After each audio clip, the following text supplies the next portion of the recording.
Nous sommes de retour sur le plateau de TV Finance pour cette édition du 22 février 2023 et bien du live de TV Finance. Merci beaucoup pour votre fidélité, merci beaucoup si vous nous rejoignez à l'instant. Instant dans lequel nous allons retrouver Mathieu Driol pour les produits de bourse en partenariat avec Unicredit. Bonjour Mathieu. Bonjour Louis-Antoine. Bonjour, merci beaucoup Mathieu d'être avec nous ce matin. Mathieu, les investisseurs ont recouvré la raison. Ça y est, le CAC 40 a fini de grimper. Il entame un mouvement plutôt baissier à court terme en tout cas. Est-ce que c'est également ce que vous avez identifié comme mouvement et jusqu'où ça pourrait aller du coup ? Alors je ne le qualifierais pas de baissier moi personnellement. Au mieux, à ce jour, c'est une consolidation. C'est une consolidation de quoi ? D'un mouvement haussier qui reste dominant depuis la fin décembre, depuis le début janvier. On n'a absolument aucun signe de faiblesse dans ce mouvement. Et même, j'irais même un peu plus loin, la dernière bougie d'hier a vu la formation en fait d'une mèche basse assez significative, puisqu'elle a quasiment rejoint 7234. Alors qu'est-ce que c'est 7234 ? C'est surtout le sommet en fait de début février. Donc c'était une ancienne résistance, donc ça devient un support. Et qui dit résistance, qui devient support, dit polarité.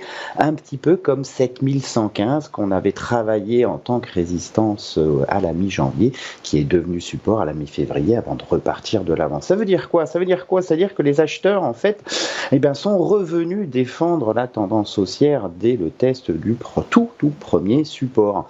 Et donc, mécaniquement, c'est qu'il reste dominant. Le sommet historique a certes provoqué une consolidation, mais pour l'instant, ce mouvement est parfaitement contenu. C'est un repli assez ordonné, sans réel signe de faiblesse. Par conséquent, ça veut dire quoi ? Ça veut dire que la tendance sous-jacente dominante, elle reste haussière et que donc le CAC peut repartir de l'avant. Alors la consolidation peut se prolonger un petit peu, bien sûr, dans le temps.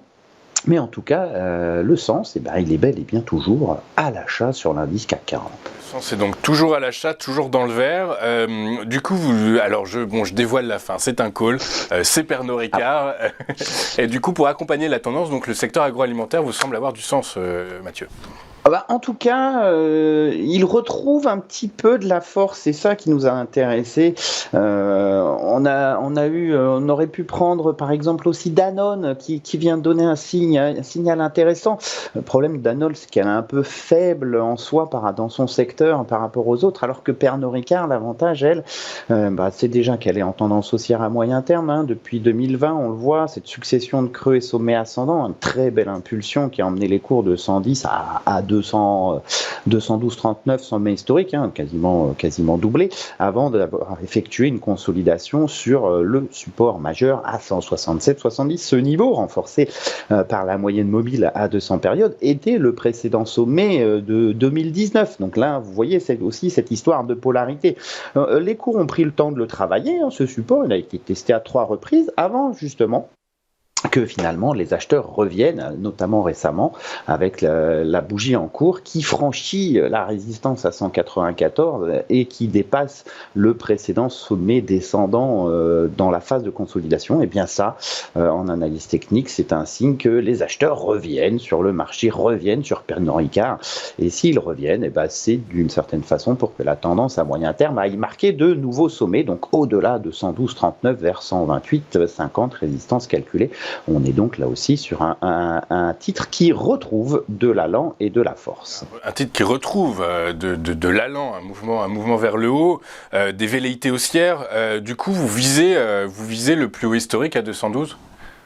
Tout à fait. En tout cas, à court terme, sur ce graphique en données quotidiennes, on voit bien la dernière accélération en données quotidiennes, le gap haussier ouvert, le franchissement de la résistance majeure à 197,92. Bref, une succession de signaux haussiers assez dynamiques. Mécaniquement, effectivement, c'est ce sommet-là à 212,39 qui semble être la cible de cette phase d'accélération. Les sommets historiques, c'est toujours un niveau un important parce que ça veut dire que si c'est le dernier point entre guillemets de vente pour stopper une tendance, donc mécaniquement c'est une cible d'une certaine façon assez naturelle, et si on est en tendance haussière, il est aussi assez naturel d'aller la franchir. Sur quelle unité de temps à peu près, Mathieu? Non, alors là, ce graphique, c'est un graphique en données quotidiennes.